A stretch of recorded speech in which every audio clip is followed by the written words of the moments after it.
Oui, les promesses, moi je préfère qu'on parle des avantages.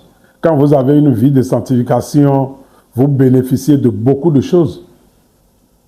Ça vous permet, je l'ai dit tantôt, ça permet de porter du fruit. Ça vous permet de réussir.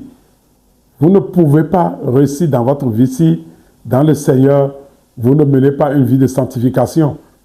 Et deuxièmement, il faut même retenir que la vie de sanctification fait partie même de l'œuvre de la grâce de Dieu dans notre vie. De l'œuvre de la grâce de Dieu. Il dit, je vous ai sauvés pour que vous puissiez accomplir les bonnes œuvres que j'ai préparées d'avance pour vous. Et lorsque vous menez cette vie de sanctification, ça vous permet de jouir, de bénéficier de l'accomplissement des promesses de Dieu pour votre vie. Et Dieu a fait tellement de promesses pour nous.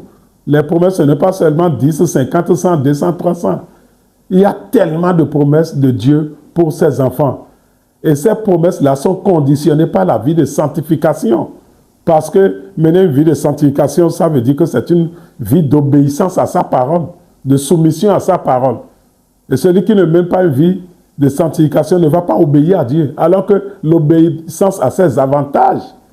Si vous obéissez à ma parole, voici les bénédictions, a dit le livre de Deutéronome, chapitre 28, du premier verset jusqu'au verset 14. Mais si vous ne le faites pas, il y a aussi des malédictions. Donc, en termes clairs, il faut savoir que lorsque nous menons une vie de sanctification, ça facilite l'accomplissement des promesses de Dieu pour notre vie. Regardez, il y a un homme, un jour, à qui le prophète est allé voir pour aller dire, c'est le roi Ézéchias, pour lui dire, tu vas mourir de ta maladie. Il était malade, on lui a dit, tu vas mourir. Mais Ézéchias a laissé partir le prophète, mais il s'est tourné vers Dieu pour dire, j'ai marché droit devant toi. Autrement dit, tu m'as mis à part, j'ai mené une vie de sanctification, je ne peux pas mourir comme ça. Immédiatement, Dieu dit, ah, tu viens de me rappeler quelque chose. Alors mon fils, tu ne mourras pas. J'ajoute encore 15 années à tes jours sur terre. C'est formidable. Ce n'est pas forcément un mérite, hein, mais déjà, il a rappelé au souvenir de Dieu qu'il a été mis à part pour mener une vie qui glorifie son nom.